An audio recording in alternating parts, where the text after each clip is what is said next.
नमस्कार दोस्तों, मैं प्रतिभा। आप लोग का स्वागत है कृष्णा वल्ली पीसीएस बाय प्रतिभा में। दोस्तों, हम लोग आधुनिक भारतीय इतिहास का जीएस पॉइंटर देख रहे हैं, जो कि एग्जाम के लिए बेहद उपयोगी है। हम इसमें 6 पार्ट देख लिए थे, आज हम 7वां पार्ट देखेंगे।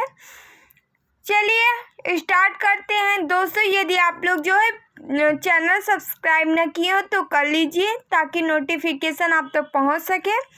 और यदि आप लोग को पीडीएफ चाहिए तो हमारा टेलीग्राम ग्रुप ज्वाइन कर लीजिए, वहां से आप लोग को पीडीएफ मिल जाएगी। और टेलीग्राम का लिंक जो है हमारा डिस्क्रिप्शन में दिया गया है। चलिए हम स्टार्ट करते हैं। कांग्रेस ने खिलाफत आंदोलन का समर्थन किया, मुख्यतः खलीफा की पुनः स्थापना के लिए, मुसलमानों की सहानुभूति प्राप्त करने के लिए। जवाहरलाल नेहरू, मदन मोहन मालवीय, मोहम्मद अली तथा स्वामी श्रद्धानंद में से खिलाफत आंदोलन का समर्थन नहीं किया था। कौन नहीं किया था? तो मदन मोहन मालवीय जी ने खिलाफत आंदोलन का समर्थन नहीं किया था। बाकी जवाहरलाल नेहरू, मोहम्मद अली और स्वामी श्रद्धानंद ये सब किए थे, मदन मोहन मालवीय जी ने नहीं किए। वर्ष 1920 की खिलाफत कमेटी की सभा, जिसने गांधी को असहयोग आंदोलन के नेतृत्व को संभालने का अनुरोध किया, वह हुई थी इलाहाबाद में। इस मिसाल में हम मुसलमानों को हिंदुओं से भिड़ा नहीं पाए। एचिंसन के इस कथन का संबंध जिस घटना से है वह है खिलाफत और असहयोग आंदोलन। वर्ष 1921 का मोपला आंदोलन शाखा थी खिलाफत आंदोलन की। चलिए असहयोग आंदोलन देखते हैं, यहाँ से क्वेश्चन बनता ही बनता है और भी इम्पोर्टेंट भी है। वर्ष 1920 के नागपुर के भारतीय राष्ट्रीय कांग्रेस के अधिवेशन में असहयोग के प्रस्ताव को प्रस्तावित किया था सी आर दास ने। भारतीय राष्ट्रीय कांग्रेस ने पहला असहयोग आंदोलन शुरू किया था 1920 ईस्वी में। महात्मा गांधी द्वारा चलाए गए प्रथम जन आंदोलन था असहयोग आंदोलन, जो है महात्मा गांधी द्वारा चलाया गया प्रथम जन आंदोलन था। एक वर्ष में स्वराज का नारा गांधी ने दिया असहयोग आंदोलन के समय में। असहयोग आंदोलन के संबंध में सही है, इस आंदोलन की अवधि वर्ष 1920 से 1922 तक की थी। एक वर्ष के भीतर स्वराज की प्राप्ति इसका लक्ष्य था। इसमें बहिष्कार की योजना थी। असहयोग आंदोलन कांग्रेस सर्वप्रथम जन आंदोलन बनी। हिंदू मुस्लिम एकता में वृद्धि हुई। जनता के मन से ब्रिटिश शक्ति का भय हट गया। असहयोग आंदोलन से क्या क्या हुआ? कांग्रेस सर्वप्रथम जन आंदोलन बन गई। हिंदू मुस्लिम एकता में वृद्धि हुई। जनता के मन से ब्रिटिश शक्ति का भय जो है हट गया असहयोग आंदोलन से। असहयोग आंदोलन के बाद से ब्रिटिश सरकार ने महात्मा गांधी को जो उपाधि दी थी वह, जिसे उन्होंने असहयोग आंदोलन में वापस कर दिया, वह थी कैसर-ए-हिंद की। महात्मा गांधी, मदन मोहन मालवीय, तेज बहादुर सप्रू तथा चित्तरंजन दास में से असहयोग आंदोलन के दौरान अपनी वकालत छोड़ दी थी। तो चित्तरंजन दास जी जो है असहयोग आंदोलन के दौरान अपनी वकालत छोड़ दी थी। बाल गंगाधर तिलक, लाला लाजपत राय, मोतीलाल नेहरू तथा चित्तरंजन दास में से वह नेता जिसने असहयोग आंदोलन को समर्थन दिया, परंतु इसके परिणाम नहीं दे सके। कौन थे? तो बाल गंगाधर तिलक थे। राहुल सांकृत्यायन 1920 के असहयोग आंदोलन में सक्रिय थे, छपरा से। कहाँ से सक्रिय थे? तो छपरा से। राहुल सांकृत्यायन। चौरी चौरा कांड की वास्तविक तिथि है 5 फरवरी 1922। चौरी चौरा स्थित है गोरखपुर में। गांधी ने असहयोग आंदोलन वापस लिया था चौरी चौरा कांड के कारण। गांधी जी ने असहयोग आंदोलन वापस लिया चौरी चौरा कांड के कारण। महात्मा गांधी ने असहयोग आंदोलन को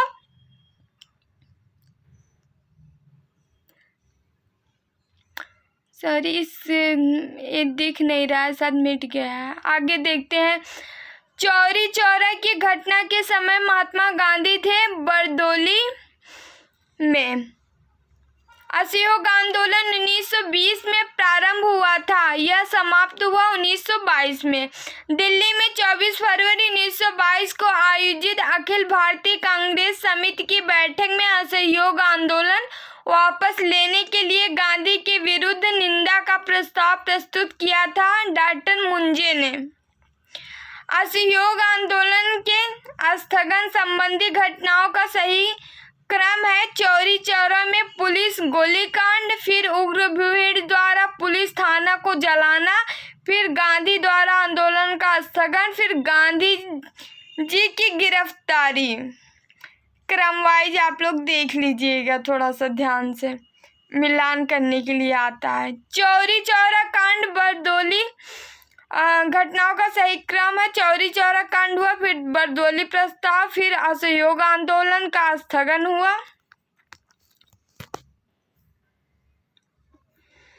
फिर देखिए 1923 से 28 के काल में भारतीय राजनीति में क्रांतिकारी कार्यविधियों की पुनरावृत्ति का कारण था गांधी जी द्वारा असहयोग आंदोलन का स्थगन। वह जिसने असहयोग आंदोलन के दौरान विदेशी वस्त्रों के जलाए जाने पर महात्मा गांधी को लिखा कि यह निष्ठुर बर्बादी है। रविन्द्रनाथ टैगोर ने काशी विद्यापीठ, गुजरात विद्यापीठ, जामिया मिलिया, काशी हिंदू विश्वविद्यालय संस्थाओं में से असहयोग आंदोलन के दौरान स्थापित की गई थी, तो काशी विद्यापीठ, गुजरात विद्यापीठ और जामिया मिलिया मतलब असहयोग आंदोलन के दौरान स्थापित की गए थे। तीनों थे, काशी विद्यापीठ, गुजरात विद्यापीठ, जामिया मिलिया। असहयोग आंदोलन के दौरान स्थापित किए गए थे काशी विद्यापीठ, गुजरात विद्यापीठ, जामिया मिलिया। चलिए 1921 से 22 के असहयोग आंदोलन का मुख्य प्रतिफल क्या था? हिंदू मुस्लिम एकता थी। मिलान कर लेते हैं। 1885 भारतीय राष्ट्रीय कांग्रेस की स्थापना। 1905 बंगाल विभाजन। 1909 मार्ले मिंटो सुधार। 1930 सविनय अवज्ञा आंदोलन। 1925 भारतीय राष्ट्रीय कांग्रेस की स्थापना। 1905 बंगाल विभाजन। 1909 मार्ले मिंटो सुधार। 1930 सविनय अवज्ञा आंदोलन। सुमिलित करते हैं। 31 दिसंबर 1929 भारतीय राष्ट्रीय कांग्रेस का लाहौर अधिवेशन। 31 दिसंबर 1929 भारतीय राष्ट्रीय कांग्रेस का लाहौर अधिवेशन। 23 मार्च 1931 भगत सिंह, सुखदेव और राजगुरु को फांसी। 23 मार्च 1931 भगत सिंह, सुखदेव और राजगुरु को फांसी। 1 अगस्त 1920 को असहयोग आंदोलन आरंभ हुआ। 1 अगस्त 1920 को असहयोग आंदोलन का आरंभ हुआ। फिर अप्रैल 1919 में रॉलेट सत्याग्रह। अप्रैल 1919 में रॉलेट सत्याग्रह। आगे बढ़ते हैं। महात्मा गांधी द्वारा 1922 में असहयोग आंदोलन स्थगित कर दिया गया, सत्य है। इस स्थगन का CR दास एवं मोतीलाल नेहरू द्वारा विरोध किया गया। क्या ये सही है? तो इसमें RA दोनों सही है, परंतु RA की सही व्याख्या नहीं है। व्याख्या नहीं है बट सही दोनों है। आगे बढ़ते हैं। स्वराज पार्टी का गठन 1923। सबके सब इम्पोर्टेंट चल रहा है चैप्टर। भारत में स्वराज पार्टी की स्थापना जिन कारणों से की गई थी वह है गांधी जी द्वारा असहयोग आंदोलन वापस लेना, काउंसिलों में प्रवेश कर तथा उन्हें काम न करने देकर 1919 के भारत शासन अधिनियम का उच्छेदन करना। स्वराज पार्टी का निर्माण करने के लिए कांग्रेस के अध्यक्ष पद से त्यागपत्र दिए थे CR दास ने। स्वराज पार्टी का गठन असहयोग आंदोलन की असफलता के बाद हुआ। स्वराज पार्टी का गठन जो है असहयोग आंदोलन की असफलता के बाद हुआ। मोतीलाल नेहरू और CR दास द्वारा वर्ष 1923 में गठित पार्टी का नाम है स्वराज पार्टी। मोतीलाल नेहरू स्वराज दल के नेता थे। श्रीनिवास अयंगर, चित्तरंजन दास, विठल भाई पटेल तथा C राजगोपालाचारी में से दल में नहीं थे। कौन? तो C राजगोपालाचारी नहीं थे। मोतीलाल नेहरू, सी.आर. दास, एन.सी. केलकर तथा राजेंद्र प्रसाद में से एक स्वराज पार्टी से संबंध नहीं थे तो राजेंद्र प्रसाद नहीं थे। देशबंधु के नाम से प्रसिद्ध थे चित्तरंजन दास। स्वराज आम जनता के लिए होना चाहिए, केवल वर्गों के लिए नहीं। प्रसिद्ध सूत्र की घोषणा किसने की थी? तो सी.आर. दास ने। कांग्रेस नेताओं द्वारा मार्टिन चेम्सफोर्ड रिपोर्ट की निंदा करने का कई नरमपंथियों ने पार्टी को छोड़कर गठन किया तो इंडियन लिबरल फेडरेशन पार्टी का 16 दिसंबर 1922 को इंडिपेंडेंट पार्टी बनाने का निर्णय लिया था। मदन मोहन मालवीय तथा मोतीलाल नेहरू ने। सेंट्रल लेजिस्लेटिव असेंबली का प्रथम भारतीय अध्यक्ष स्पीकर था विट्ठल भाई पटेल। वे राष्ट्रीय नेता जो 1925 में सेंट्रल लेजिस्लेटिव असेंबली के अध्यक्ष निर्वाचित हुए थे, विट्ठल भाई पटेल। वे राष्ट्रीय नेता जो 1925 में सेंट्रल लेजिस्लेटिव असेंबली के अध्यक्ष निर्वाचित हुए थे तो विट्ठल भाई पटेल थे।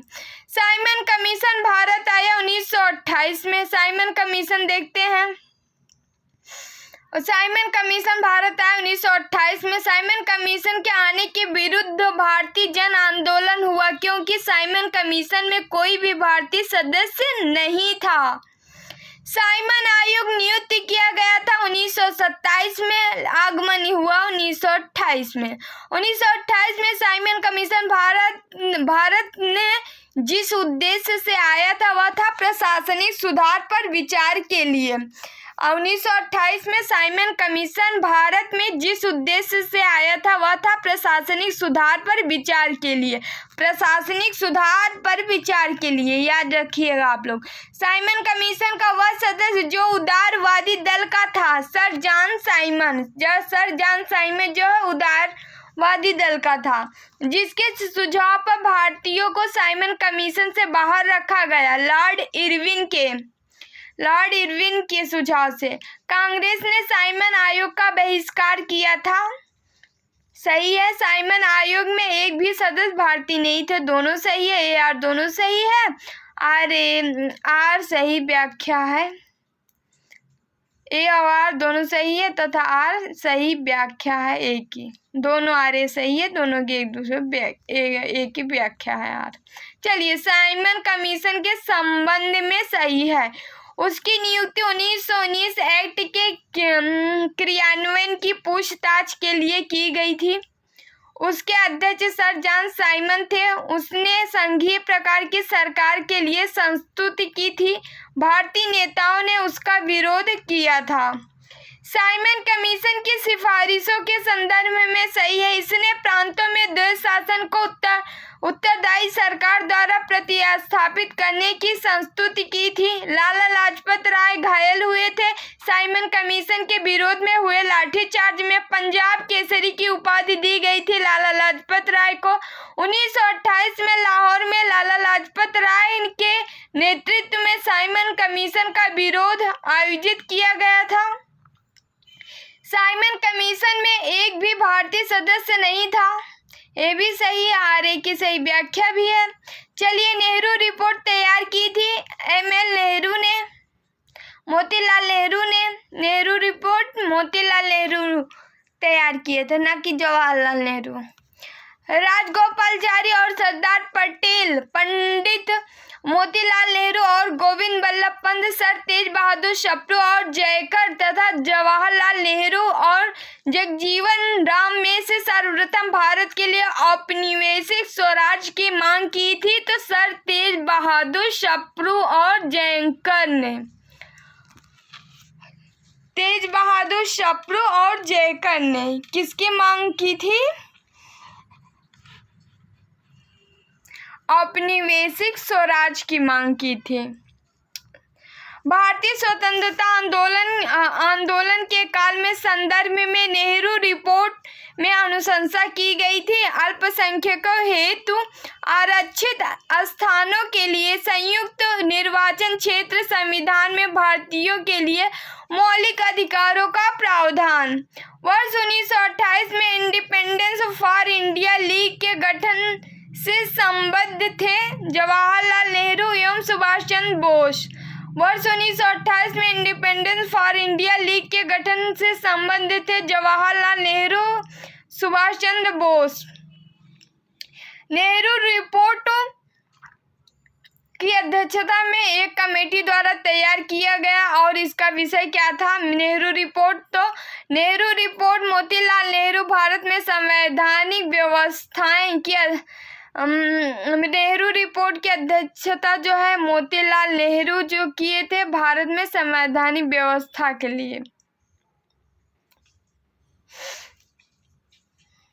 मुस्लिम लीग के जिस अधिवेशन में M.A. जिन्ना ने अपना 14 सूत्री प्रस्ताव रखा था, तो 1929 दिल्ली में मुस्लिम लीग के अधिवेशन में कांग्रेस दल की उग्र शाखा ने, जिसके एक प्रमुख नेता जवाहरलाल नेहरू थे, इंडिपेंडेंस फॉर इंडिया लीग की स्थापना की। वह लीग स्थापित हुई थी नेहरू रिपोर्ट के विरुद्ध में।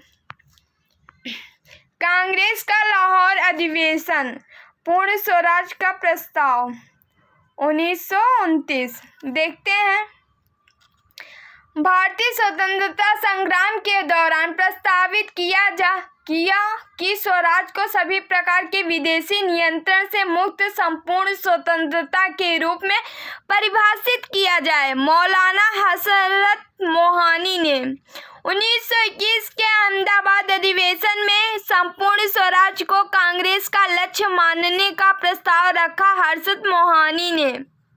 हजरत मोहानी ने कांग्रेस ने पहली बार भारत की स्वतंत्रता का प्रस्ताव पारित किया। 1929 में पूर्ण स्वराज का प्रस्ताव लाहौर कांग्रेस में पारित किया गया। वर्ष 1929 में भारतीय राष्ट्रीय कांग्रेस का वह अधिवेशन जिसमें पूर्ण स्वराज का प्रस्ताव पारित हुआ था, की अध्यक्षता की थी जवाहरलाल नेहरू ने। कांग्रेस के 1929 के लाहौर अधिवेशन में कांग्रेस का लक्ष्य पूर्ण स्वराज घोषित किया जवाहरलाल नेहरू ने। 31 दिसंबर 1929 को अर्धरात्रि में भारतीय राष्ट्र ध्वज को फहराया था जवाहरलाल नेहरू ने।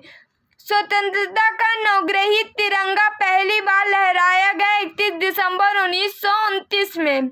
भारतीय राष्ट्रीय कांग्रेस का वह अधिवेशन जिसकी अध्यक्षता जवाहरलाल नेहरू ने सर्वप्रथम की थी, लाहौर अधिवेशन 1929। भारतीय राष्ट्रीय कांग्रेस का लाहौर अधिवेशन इतिहास में इसलिए बहुत प्रसिद्ध है क्योंकि कांग्रेस ने पूर्ण स्वराज की मांग का एक संकल्प पारित किया। 1929 में कांग्रेस के लाहौर अधिवेशन में पारित संकल्प में शामिल था भारत की विदेशी नीति की घोषणा, पूर्ण स्वराज के लक्ष्य की घोषणा, सविनय अवज्ञा आंदोलन प्रारंभ करने की तैयारी। पूर्ण स्वराज संकल्प को भारतीय राष्ट्रीय कांग्रेस के लाहौर अधिवेशन में प्रस्तुत किया था J.L. नेहरू ने। सविनय अवज्ञा आंदोलन कार्यकारी कमेटी, सविनय अवज्ञा आंदोलन कार्यकारी कमेटी को सविनय अवज्ञा आंदोलन आरंभ करने का अधिकार दिया था लाहौर सत्र में। कार्यकारी कमेटी को सविनय अवज्ञा आंदोलन प्रारंभ करने का अधिकार दिया था लाहौर सत्र में। गांधी ने दांडी मार्च प्रारंभ किया था 12 मार्च 1930 को। गांधी ने दांडी मार्च प्रारंभ किया था 12 मार्च 1930 को। गांधी जी ने दांडी यात्रा प्रारंभ की थी साबरमती से। वह प्रांत जिसके सत्याग्रहियों की संख्या महात्मा गांधी के दांडी कूच में सर्वाधिक थी, तो गुजरात से। असहयोग आंदोलन, नमक सत्याग्रह, बरदौली बारदोली कूच तथा भारत छोड़ो आंदोलन में से महिलाओं की भागीदारी सर्वाधिक मानी जाती है। नमक सत्याग्रह में महिलाओं की सर्वाधिक भागीदारी रही है। दांडी मार्च शुरू किया गया था नमक कानून तोड़ने हेतु। दांडी मार्च, भारत छोड़ो आंदोलन, साइमन कमीशन का आगमन तथा गांधी-इरविन समझौते में से सबसे पहले घटित हुआ। साइमन कमीशन का आगमन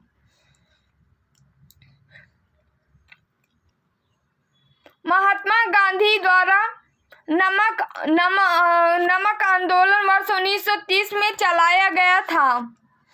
महात्मा गांधी का उद्देश्य था कि गरीबों को नमक मुफ्त उपलब्ध हो। ये सही है और गलत है। शक्ति के विरुद्ध आंदोलन की इस लड़ाई में मैं विश्व की सहानुभूति चाहता हूँ। यह कथन किसका है? तो गांधी की दांडी यात्रा से है। महात्मा गांधी की दांडी यात्रा के विषय में सत्य है, यह पूर्णतः एक पैदल यात्रा थी। साबरमती आश्रम से आरंभ होकर इसका समापन दांडी में हुआ था। साबरमती आश्रम से शुरू समूची यात्रा 24 दिनों में पूरी हुई थी। फिर से देख लीजिए, इम्पोर्टेंट है पूरा पॉइंट। यह पूर्णतः एक पैदल यात्रा थी। साबरमती आश्रम से आरंभ होकर इसका समापन दांडी में हुआ था। आरंभ साबरमती आश्रम से हुआ और समापन जो है दांडी में हुआ। साबरमती आश्रम से शुरू समूची यात्रा 24 दिनों में पूरी हुई थी। यह 24 दिन की यात्रा थी। आगे बढ़ते हैं। नमक सत्याग्रह के समय गांधी जी के गिरफ्तार हो जाने के बाद आंदोलन के नेता के रूप में उनका स्थान किसने लिया? तो अब्बास तैयब जी ने लिए। नमक सत्याग्रह के समय गांधी जी के गिरफ्तार हो जाने के बाद आंदोलन के नेता के रूप में उनका स्थान किसने लिया? अब्बास तैयब जी ने। महात्मा गांधी धरसना नामक गोदाम पर कांग्रेस कार्यकर्ताओं के धावे के समय थे तो यरवदा जेल में थे। वह आंदोलन जिसमें भाग लेने के लिए आचार्य विनोबा भावे प्रथम बार गिरफ्तार हुए थे, सविनय अवज्ञा आंदोलन में। गांधी जी ने जिस विदेशी पत्रकार को दांडी मार्च के समय अपने साबरमती आश्रम में ठहराया वह था बेब मिलर।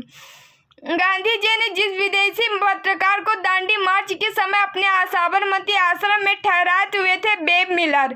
अप्रैल 1930 में नमक कानून तोड़ने के लिए तंजौर तट पर एक अभियान संगठित किया था सी राजगोपालाचारी ने। भारतीय स्वाधीनता संघर्ष के दौरान रेड शर्ट्स के नाम से भी पहचाने जाने वाले खुदाई खिदमतगारों ने आह्वान किया पठान क्षेत्रीय राष्ट्रवादी एकता और उपनिवेशवाद के विरुद्ध संघर्ष का। लाल कुर्ती दल संगठित किया गया था अंग्रेजों को निकालने के लिए। गढ़वाल रेजिमेंट के सैनिकों ने प्रदर्शनकारियों पर गोली चलाने से इनकार कर दिया। सविनय अवज्ञा आंदोलन के दौरान गढ़वाल रेजिमेंट के सैनिकों ने प्रदर्शनकारियों पर गोली चलाने से इनकार कर दिया था। सविनय अवज्ञा आंदोलन के दौरान लाल कुर्ती आंदोलन के नेता थे खान बहादुर खां। सन 1930 में अंग्रेज सरकार के विरुद्ध प्रसिद्ध पेशावर कांड का नायक था वीर चंद्र सिंह गढ़वाली। जिया तरंग आंदोलन प्रारंभ हुआ था मणिपुर में। बेगूसराय के चौकीदारी टैक्स के विरुद्ध आंदोलन एक हिस्सा था सविनय अवज्ञा आंदोलन का। सविनय अवज्ञा आंदोलन की असफलता के बाद गांधी जी ने महत्व दिया था रचनात्मक कार्यक्रम को। प्रभावती देवी स्वतंत्रता संग्राम सेनानी थी पटना की। गांधी-इरविन समझौता देखते हैं। गांधी-इरविन समझौता हुआ मुख्य रूप से गोलमेज सम्मेलन में कांग्रेस की भागीदारी सहज करने के लिए। 5 मार्च 1931 को हुआ समझौता इरविन गांधी समझौता। 5 मार्च 1931 कौन सा समझौता हुआ? तो गांधी इरविन गांधी समझौता हुआ। वह आंदोलन जिसका स्थगन गांधी-इरविन समझौते में किया जाना प्रस्तावित था, सविनय अवज्ञा आंदोलन का। गांधी-इरविन समझौते के हस्ताक्षर होने में महत्वपूर्ण भूमिका निभाई तेज बहादुर सप्रू ने। इरविन तथा गांधी को दो महात्मा कहा था सरोजिनी नायडू ने।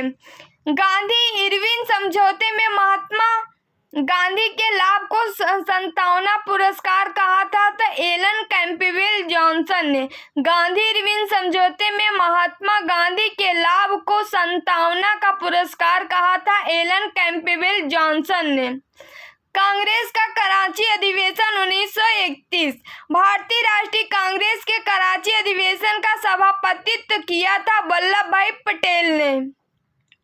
1931 में भारतीय राष्ट्रीय कांग्रेस के कराची अधिवेशन के लिए जिसकी अध्यक्षता सरदार पटेल कर रहे थे, मूल अधिकारों तथा आर्थिक कार्यक्रम पर संकल्प प्रारूपित किया था पंडित जवाहरलाल नेहरू ने। भारतीय राष्ट्रीय कांग्रेस के कराची अधिवेशन को महात्मा गांधी की लोकप्रियता और सम्मान की पराकाष्ठा माना। एस.सी. बोस ने भारतीय स्वाधीनता संघर्ष से संबंधित घटनाओं का सही क्रम है तो गांधी-इरविन समझौता, फिर भगत सिंह को फांसी, फिर भारतीय राष्ट्रीय कांग्रेस का कराची अधिवेशन, द्वितीय गोलमेज सम्मेलन। भारतीय राष्ट्रीय आंदोलन से संबंधित घटनाओं का सही क्रम है गांधी-इरविन समझौता, राजगुरु को फांसी और भारतीय राष्ट्रीय कांग्रेस का कराची अधिवेशन।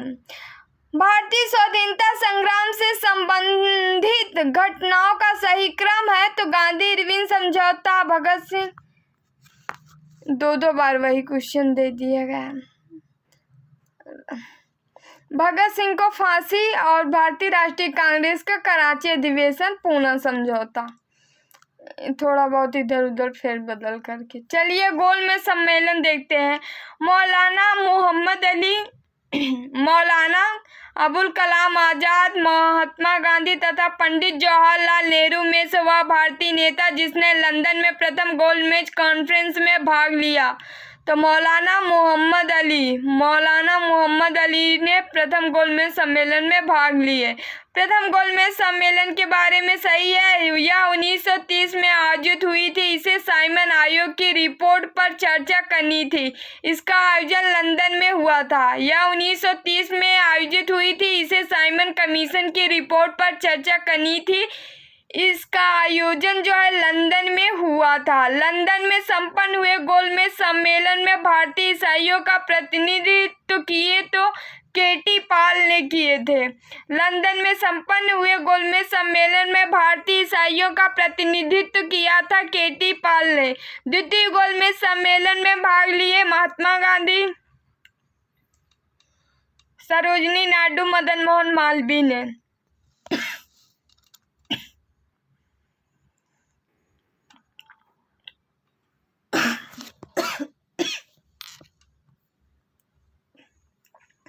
सॉरी।